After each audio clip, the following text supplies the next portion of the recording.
This is Alana Roller from the Fiercely Independent Network. We are here at the Woodstock Playhouse for the screening of Supermensch.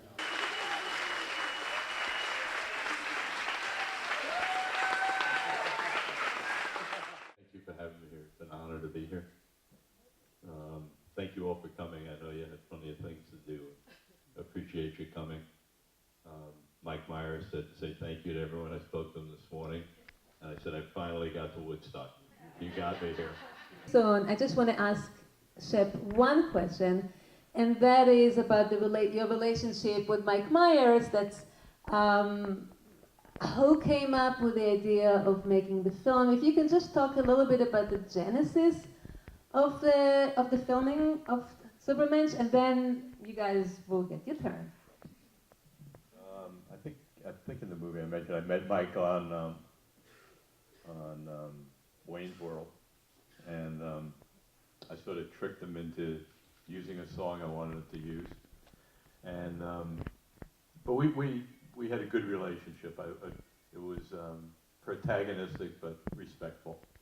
And then I heard that he was in Maui at the Four Seasons, and I was having a dinner that night at my house with Sylvester Stallone and I think Arnold and maybe Whoopi Goldberg, and I invited him to come over for the dinner, and he was confused how I got his name because he never checks under his own name, but I sort of have connections, and he said he came over thinking they're never going to be there, and they were all there, and then he called me maybe a month later, 2 months later, because I invited him to come stay at the house, and his father had died, and he was having a really tough time.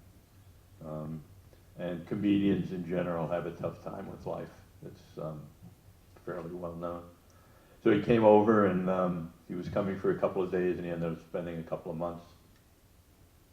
And we sort of bonded, and he started coming back. He ended up buying a house in Maui, and he loved my stories. He'd always say, tell me a story, and I'm not going home till you tell me a story.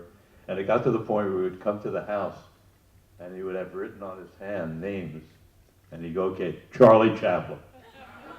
Oh yeah, Charlie, really nice man. He was the godfather of the baby on Alice's album, $1 Billion Babies. And then I would tell him about how I introduced Michael Jackson to his widow, and Michael told his widow that he got his whole show from Charlie, the cane, the hat. Then he goes, okay, Albert Finney. Oh yeah, well Albert came about 12 years ago, and just about every person on his hand I had a story for. The one or two that I didn't, I made up the stories. So I didn't want to disappoint him. So after about 5 or 6 years, he said, we have to document this. I have to make a documentary. And I had no real reason to do it, and I really do, I've seen the effects of fame. And there was no reason for me to deal with it. It's not how I made my living. I didn't need it. I was honored he wanted to do it, but so I kept saying no and no and no. Went on for years, and then I had that incident at the hospital, and I woke up and I was feeling sort of sorry for myself. I wasn't married at the time. My kids were off island. I was alone in a hotel room. I came out of anesthesia 7 or 8 hours. And the phone rang, and it was Mike.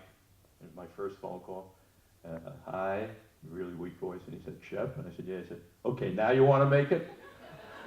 And I was feeling really sorry for myself. Yes, yes. And then about 3 weeks later, I called him back, and I said, did I say yes? And he said, yeah. I said, well, that was really a no. And he said, too late, I staffed up. And that was how it started. It's his movie. I had really very little to do with it.